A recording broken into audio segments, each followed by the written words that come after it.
You know, I wasn't taking it.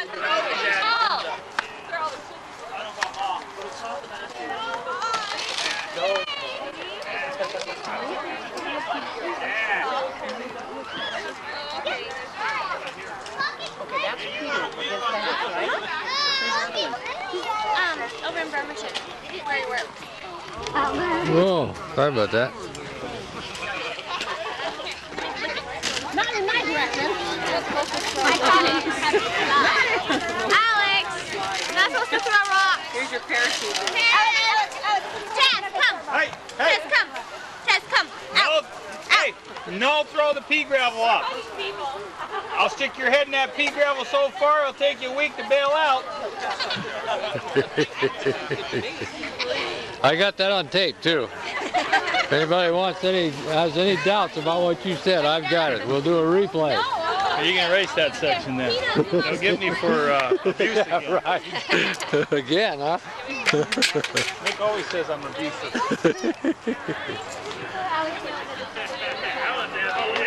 Yeah. Well, turn right and come right over. Well, you better hurry because it's about it. Cool, let's see it.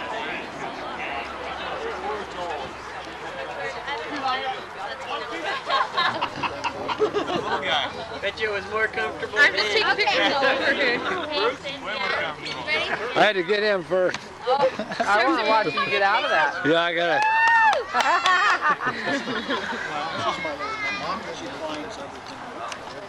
Look at Stephanie.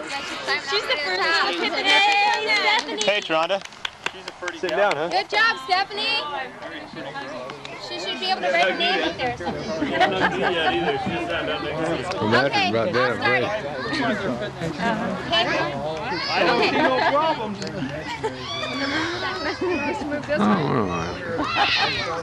Okay. We left on a Wednesday and we flew to Chicago. That would be nice. And from Chicago we got a rental car and we drove Thursday morning. We got the rental car and we drove to Cleveland, Ohio. Tell about that side trip that she made me take. Thanks, bud. You put up there cooking. And as we're driving back there, there's these I'll be wrong signs again. that say toll road to Cleveland or something. And Cliff's thinking he doesn't want no toll road. And so anyway, we wound up in Michigan because we didn't take the toll road. So while we were in Michigan, we decided Marie collects spoons.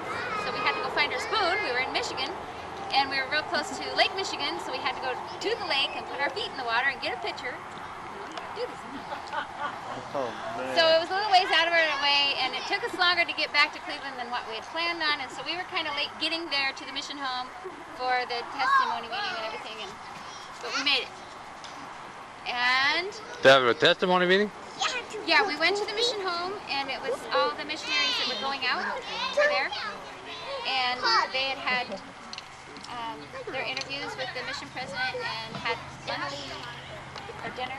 It was a dinner. Dinner. We did the interviews while we were there. And then they had a testimony meeting where all the missionaries shared their testimony, and then they asked one member of the families that came to pick them up to share. No, Emily. Huh. So that was pretty special to be able to go there and do that. You're missing the real story. I tried to make her do it. See when that was good. So and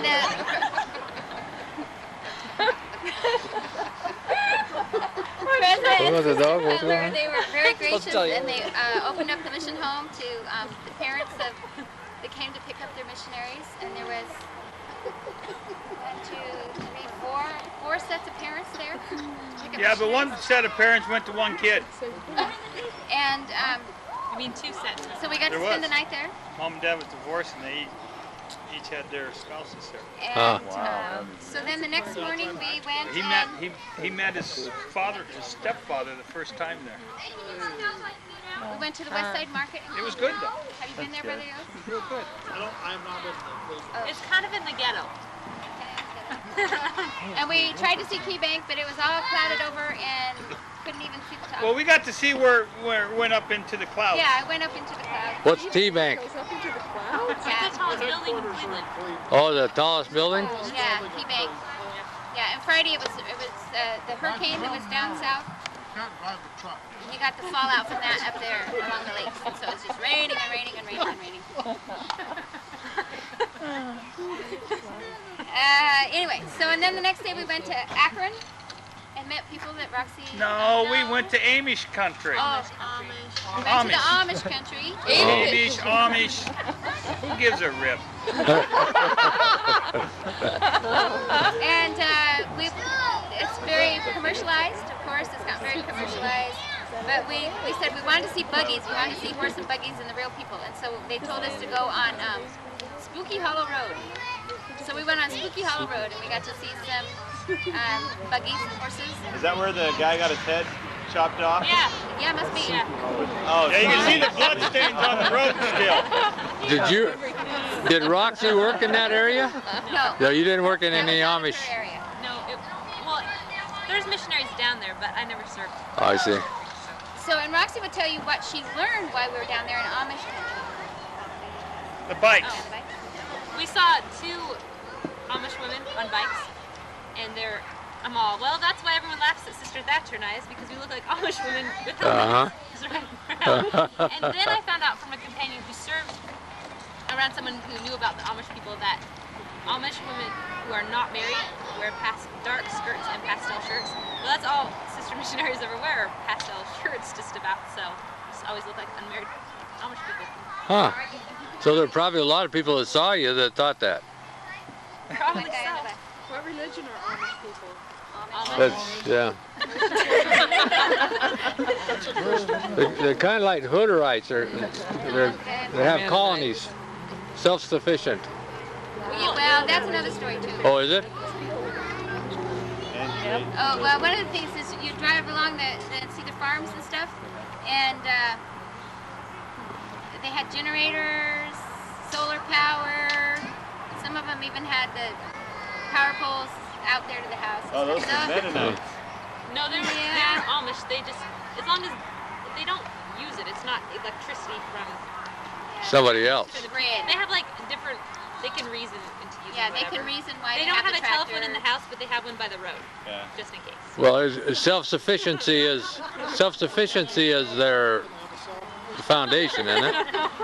Well, yeah, probably, but It's they self-sufficient, kind of all go right. outside of what Whatever's best you for them. imagine that they are, and they can justify it. They Yeah. have some A lot of justification those for it. groups do that now. They've all tried to modernize to some extent. Wait in showers, huh? Tell them about the guy on the bike.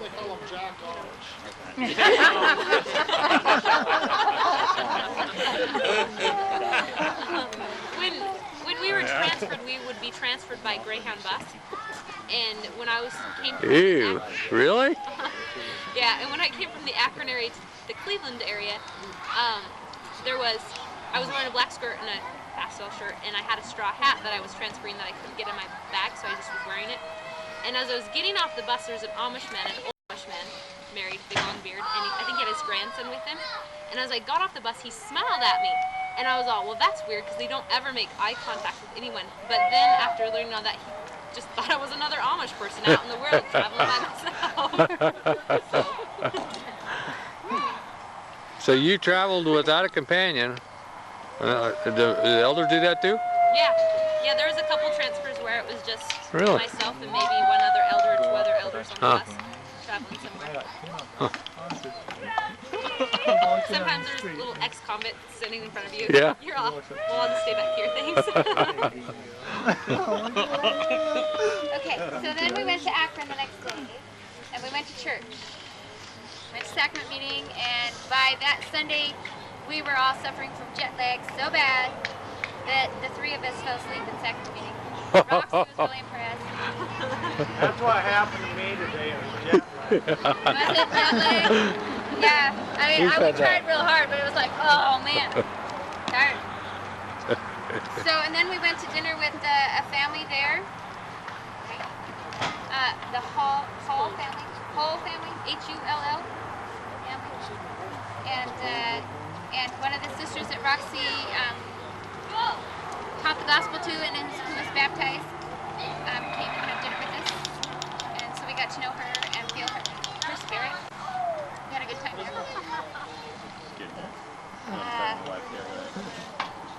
Yes, and so then when we left there, then we drove to Palmyra, which was, well, we drove towards Palmyra. We got into New York.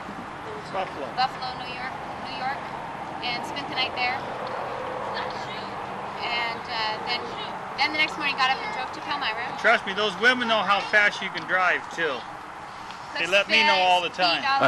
It was interesting though, all the toll roads and toll booths, and wasn't it New York where they had the ones where you could just throw the money in the... Chicago. Was that Chicago? Drive by and throw your 50 cents in and just keep going. They're usually the best way to go back there, huh? Yeah, it was interesting. And then, anyway, Palmyra, we went there. One of the interesting things that we noticed was, why am I doing all this? Sorry, you just That is interesting. Well, you're getting it halfway right, so it's okay. Okay. That all the places that we went, the church history sites, that there was major road construction and development going on coming into those sites, because the church and tourists coming in to see those sites is just, the numbers are just outstanding, and so they're having to improve the roads and widen the roads and everything. So the church, these areas that we were chased out of and left and persecuted, here we are. We're coming back and we're bringing commerce back. It was really interesting to see that in every place that we went. Major. And it was also interesting to see, like, Palmyra is just this little podunk town. I mean, there's just... Everyone walked there at night. It is kind of a scary little town. There's nothing there. The only thing going on there is the church. And Mike's Pizza? Mike's Pizza. Mike's Pizza loves Mormons, I bet you, huh? I don't know. We ate there. It was kind of a scary little place. Oh, really? We ate there. What do you mean scary? Is it a kind of a low class area, or is it just... It's just run down. Oh, run down, really? I mean, the sidewalks are just like this. Well, they were tearing it all apart. Yeah, but that's why they're tearing it apart. It's just run down. It's bad shape. Real bad shape. And so we went to the... Well, Palmyra, we went to the... We went to Joseph Smith's place first, the Sacred Grove. Before we went to Palmyra? Yeah, before we went to the bookstore, we went out there. Okay. So we drove out to the Joseph Smith's the cabin and the frame home. And the cabin, it was kind of interesting. Cliff's 6'2", and the beams in that cabin were like about this much higher than his head. Yeah. Joseph Smith was 6'2". So, and it's just tiny little cabin. And that's not the original cabin. They rebuilt it. It's not restored. They rebuilt it. And then we went down to the frame home, and that's the original home, and they restored it. And when they were restoring it, upstairs they... No, tell them about how they found where they took that one wall out and they found where the steps used to... They thought the steps were in the front, but they actually found them where the steps were in the back. Did you get that? No. Yeah. A lot of the older homes, it's the original home, but over the years people have remodeled them and changed them. And what the church does is they go back in and they try to figure out how it was during the time when Joseph Smith's family lived there. And when they bought it, there was a stair in the front door that went upstairs. And they were doing some restoring, and they took out a wall, and they discovered the old staircase, and it was in the back of the house. So then they took out the front staircase and put the stairs going up the back where they originally were. And when they did that,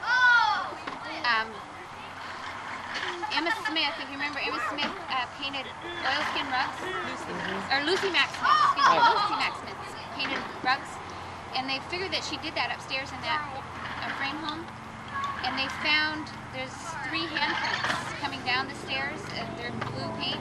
They're all right beside one another. Yeah, you kind of come down the stairs and then it turns a corner. So it'd be, as she was coming down the stairs and going to turn the corner to go out the door, it's just a logical place to put your hand. And she was only 4'11", so just a little woman.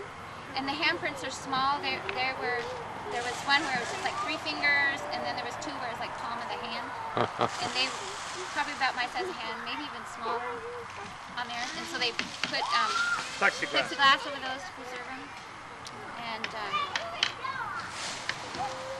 And it was interesting that some of the things they... Yeah, I know. We should do that on our walls, right? Put plexiglass over it now, for sure. Yeah, But, I know. when they had 160 acres, is that what they had?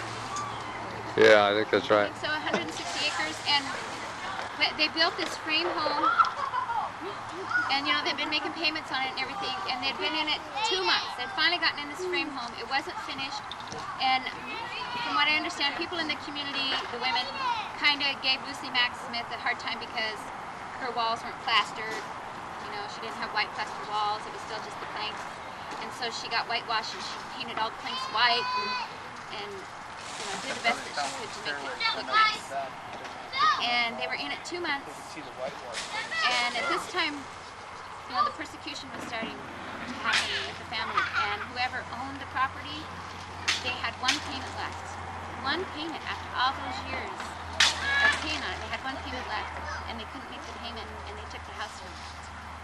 And in the meantime, Hiram had bought, I think, 80 acres and the log cabin. And so the family moved back in with Hiram and his wife into the log cabin.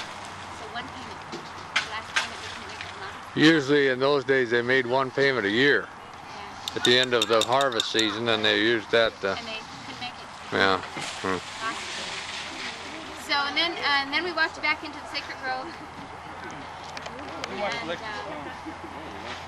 I kept looking for the stump because in the church history it talks about that Joseph knew where he was going. He was going back into the grove where they'd been logging, where he had left his axe in the stump. So I kept looking for a big old stump. But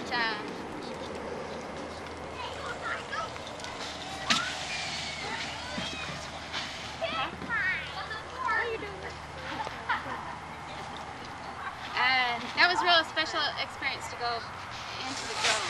And even today, going in there, it is just quiet. It is so extremely quiet in the grove. You can hear the chipmunks and birds. That's all you can hear is the chipmunks wrestling around in the leaves and the birds in the trees. You don't hear the road. You don't hear the road. Tell them how they moved the road. Yeah, they moved the church. Somebody in the church donated money and moved the road out. The road used to go right between in front of the cabin and in front of the framed house. And so when you went from one to the other, you had to walk down the actual road itself. And somebody in the church donated money, so they rerouted the road so it goes all the way around it. So now you can walk to and fro without being out on the pavement.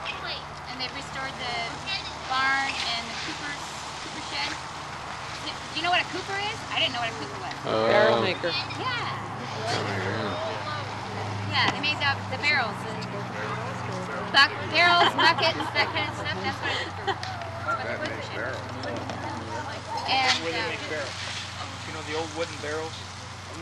so anyway, so we got to go into the Sacred Grove, and Roxcy taught us the first discussion in the Sacred Grove. And then we knelt down and prayed as a family. It was a very special thing. Are you alone, or is a lot of people in there? No, we were the only ones in there. Really? What time of day? What do you think of it, Marie? It's cool. Morning, afternoon? It would have been morning. Really? It would have been morning. There was other people there doing the tours, but there was nobody else in the grove.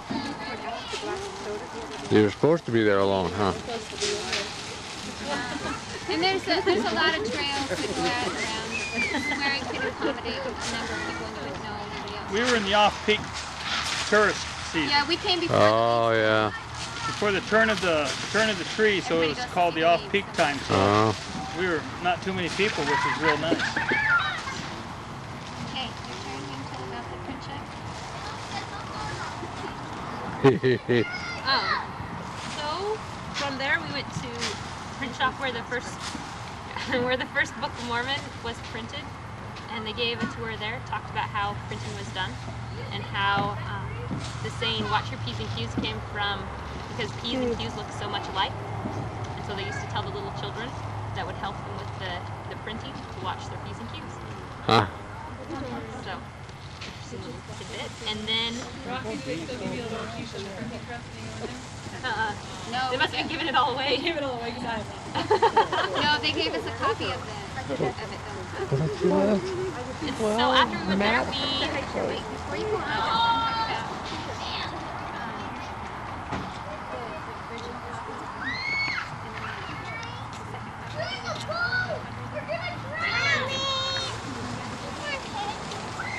okay, I'll elaborate on her story.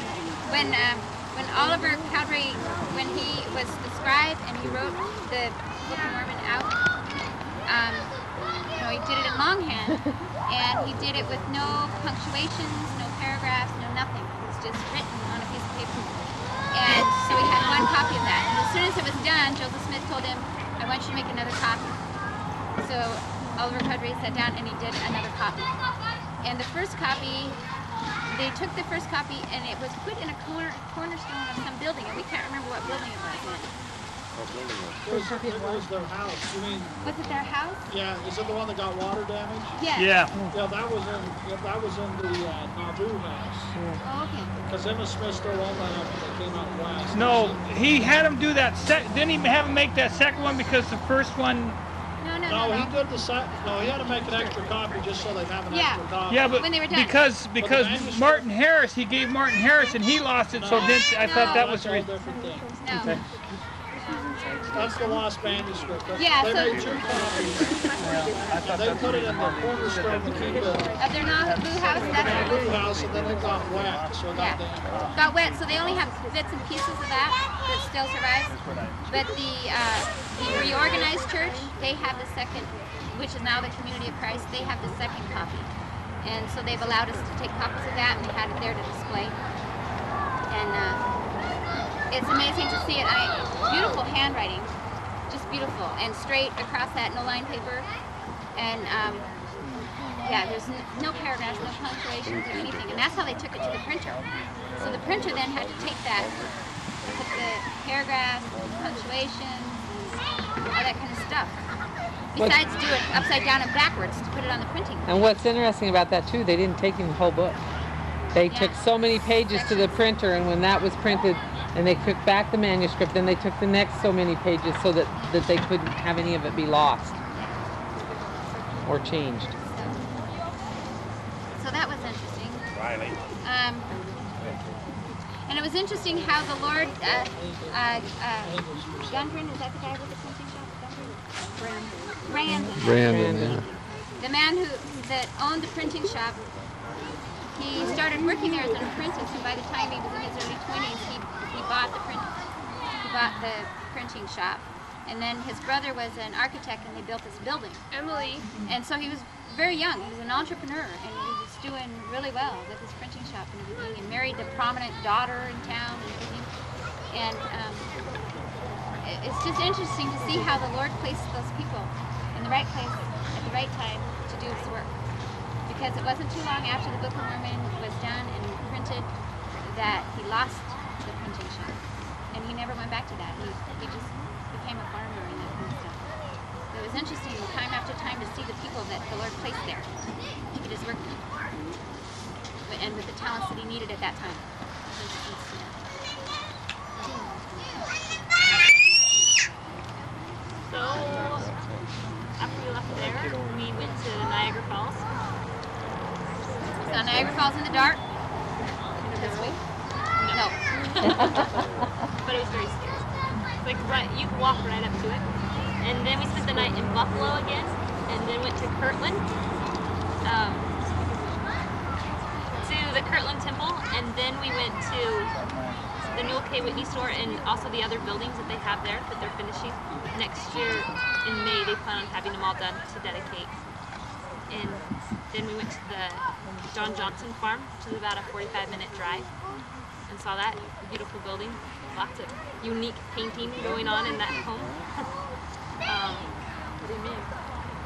Well, in her kitchen, they had a lot of money, and she liked to show it off. And so she had taken and she had painted swirls all over like her heart. If you have this month's enzyme, it shows pictures of Yeah. and what you see is what's there. And that's what was original. She was ahead of her time. In their parlor, which became Joseph Smith's bedroom when he stayed there, they have just a plank floor, but they painted it like a checkerboard with black and yellow and red. Huh. Green and No, it's purple. Green and red, and then yellow around the thing. But they said the black is Yeah, but she said it was actually a purple. really dark purple. Dark purple. So, I mean, it's really something that each room has, the walls are white, you know, they're plaster and they're white, but all the wood trim is painted different colors in each room. Like the kitchen, she had somebody paint all these brown swirly things all over. And then they had a birthing room off the kitchen, and it was light blue, all the trim was light blue. A birthing room? A birthing room, yes. Was she a, But she had how many was kids? she a midwife or? 12, She wasn't had it? 12 kids or something like So as for herself. Just for, But yep. But the interesting thing is, by the time they moved into that house, she was done having kids. But that's what they called it, was a birthing room. So, They use it for the sick room too. and then the living area was teal. It was all the wood was painted teal, and that was the entryway, and upstairs was teal. And then their parlor was yellow trim with this crazy floor. I mean, the floor is just crazy. And when they restored the house, they found all this. I mean, that's how they carefully peeled off layers of paint and finally got it down to what it was. You tell me where they found all the hearths up in the attic? What? All the hearths were found up in the attic? The kitchen. There's 6 of them? Most of the houses then they had a summer kitchen and a winter kitchen. The summer kitchen was off the back and had a fireplace with a real deep fireplace to take the heat out and out the chimney, and then a door on both sides so they could open it so the breeze would come through. And then the fireplaces in the house were real short so that the heat would come in the house. And the kitchen in the house, it was the original fireplace. Somebody had just boarded over it, and it was original brick and everything in there. And they found there were 6 fireplaces in that house, and they all go out of the same chimney. Huh. So it's quite a work, this house is. And they found all the hearths upstairs in the attic for all these different fireplaces. They found them all. All right. Anyway, and the Johnsons, they were very prominent. They had a lot of money. They built this house. They lived in that house for 2 years, and they sold their house. They had 300 acres, I think. Yeah, they started with the 100. Yeah, and he built up. He had 300 acres, had this house. Real prominent man, had businesses, and he gave up his house, his land, and everything to help with the Book of Mormon. Well, he sold it all, Yeah, so and then they bought that where the temple spot and donated all the land to the church. and that's the house that Joseph Smith was dug out of during the night and tarred and feathered. And that's the house. The sun's bright. The sun's bright. So and then from where did we go? We got to speed this up. then we went to Findlay, and then we drove to Nauvoo. We did a session in the Nauvoo temple, and then we drove to Chicago the next day and flew out. And for family, I have some papers I need to send you.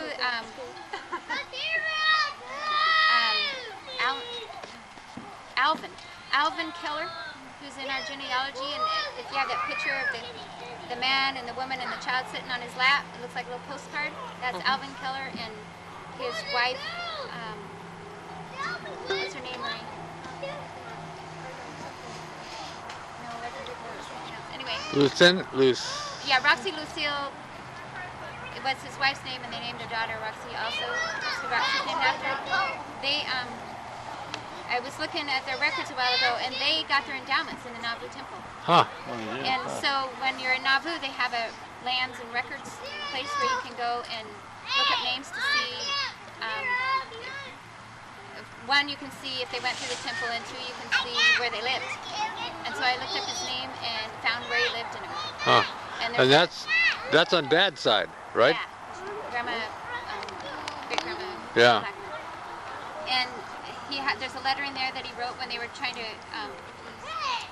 letter of regress, when they were trying to get compensated for everything they lost. So his letter's in there and tells what he lost, his value. So I got that. Interesting. Is it really busy in Nauvoo right now? Busy? Yeah, it was busy. There was a lot of people there. And we were like running out of time because, you have to catch a plane at a certain time. It doesn't wait for you. And so we were running out of time. So, yes, we went to the a lot of these houses, the things that the people who had them later on, that what they did. Like the fireplaces, they just boarded over them. So they found the original brick, and they found it had the original the rod, that they held their pots and stuff on. All that was there. And the original wood, wood floors, all that kind of stuff. I wanted to ask Roxcy, did you ever see any mounds back there? Any Indian mounds? The villages where they found these mounds. Some of them are huge, like a city in size. You weren't looking for them, or you'd see you're too busy to look for them, but they're all over in Indiana and Ohio and into Kentucky. Say that again. They're mounds. The Indians were known as mound builders, and I think you're looking at some of these, they're like a city, and they're formed in a shape that would be protective of a city. And the Book of Mormon talks about the mounds of earth with wood as a breastwork and that sort of thing, and I think those mounds have something to do with that story. It's just amazing.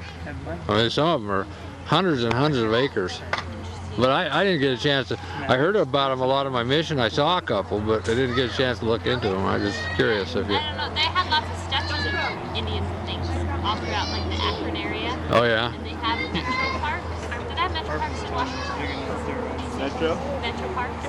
Like, what do you mean, like? They're parks that are put in like different places throughout the city, so people can drive through them and feel like they're in the country. And they put them all throughout Ohio. No, there's too many buildings to do that. Yeah. And so they become like a city park, and nobody can. Yeah. I'll send you some information on the mounds. It's fascinating. Carthage Jail was real interesting too, and one of the things that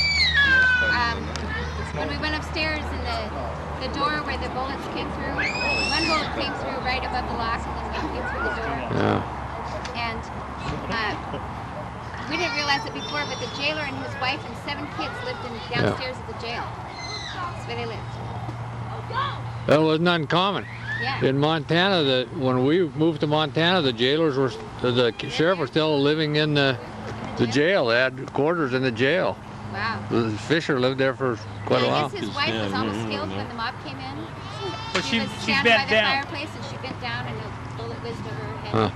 So she was almost killed. They don't know where the jailer and the children were at that time, but she was in there and almost killed. And they whoever bought it, there was a number of people that bought the jail afterwards and lived in it and turned it into a home and stuff. And somebody along the line, because where the bullet went through above the lock, it charred the wood up really bad. So they cut that little section out and they replaced it with another piece of wood, and then they put a board over the holes. And when the church got the property, when they started to restore it, there was a little old man in Carthage who came and he said, "Here, I think you'll want this." And somewhere in his garage, he had this little chunk of wood that was cut out of that door.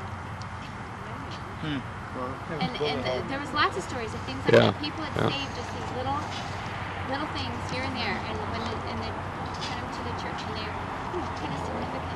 I got the blacksmith. So they've put that back in there. Wow. Yeah. So then we drove like mad to Chicago. Got there in time to return our rental car. Tell them about Nephi Bushman. Oh yeah, in conference. Who was that talk? Starts with an E. Oh, was it Elder Irie? Yeah. About the elder missionaries. He was talking about the elder missionaries serving, and that some of them had senior missionaries, and some of them had served 5 missions, 7 missions. And he talked about Nephi. That his papers came through, and he said that he's serving at Nauvoo. We met him. Oh really? Nephi Bushman. He made a point of telling us his name. My name is Nephi Bushman. Huh. And he's from Snowflake, Arizona. He was telling us about the Snowflake, Arizona. he was telling us about the temple down there and stuff. He was working at the brickyard. Yeah, he was working at the brickyards. He probably knows our cousin. Twyla lives in North Snowflake. Twyla Cheney? They don't give you. So he was a real nice man. You didn't happen to meet a Sister Dowdle in Nauvoo. She's a young sister serving her mission in Nauvoo from Stevensville. No, we didn't see You didn't see anything else? They were in the temple. No, a small brick. Yeah, there was a bunch of them in the temple with us, but they weren't They working only out let you have on one the site. Yeah. And they have the culture hall there in Nauvoo. They put the senior missionaries put on a play. There, I don't know if it's every night or what, but we hit it just right. So we During got to the go to summer it is. Is it? So that was a lot of fun. They put on this play, packed the hall, and put on this play of singing and dancing. And that's it. That's it. Yeah. You gotta add something. I did. That's it. The Highway 90 that goes across the top of the United States there, major truck thoroughfare. We were driving at night and it was just, coming the other way was just solid trucks. I mean, solid trucks. That's When the you same have one up 3 north lanes, here, right? 2 lanes is solid semis. Solid semis. Just forever and ever and ever and ever and ever. That was before the quit. Yeah. Yeah, maybe that's Tell him what a semi does when he hits a car. yeah, we saw one of those. No, a car. Roxy tried to take a Boy, picture sure of all the backed semis up going by. traffic in a heart. We got this streak of light. So it was fun. It was Anything else you want to tell about your mission, Roxy, that you didn't get to tell in sacrament meeting? Is there Roxy, you didn't finish telling us about Debbie Williams or whatever you said her Deborah name was. Williams? Yes. She's the one that went to dinner with me. Yeah, she was baptized. Great. In Johnstown. Didn't they say that was? Yeah. So the end of the story was all good. Yeah, she was baptized the night that we found out transfer calls, and I was transferred. We got to go. That was on Tuesday, and I was transferred on Thursday. So got to see her. She was very happy to see Roxy that she was very bad. She said that when she found out Roxy was going to be baptized, she went home and cried and baptized, or transferred. And she went home and cried. She said she fought for the Lord. Bored. So, but she has a strong testimony. She was I think I'm gonna ride That's home why with my ward parents. numbers are so important. That ward numbers.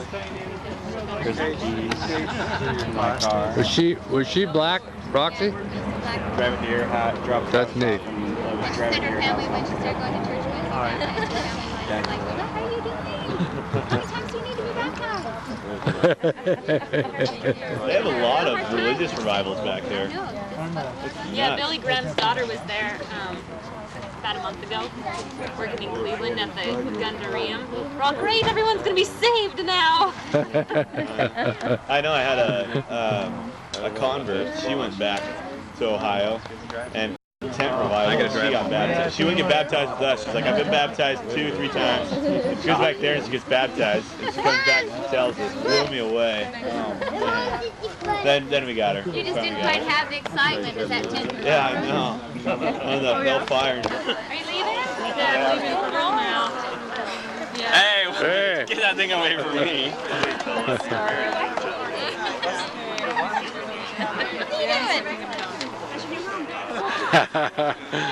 Crazy. I like to do that. Come there now. Oh, yeah.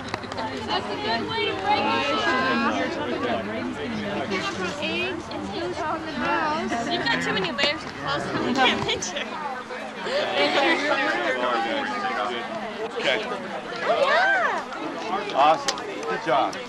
Busy.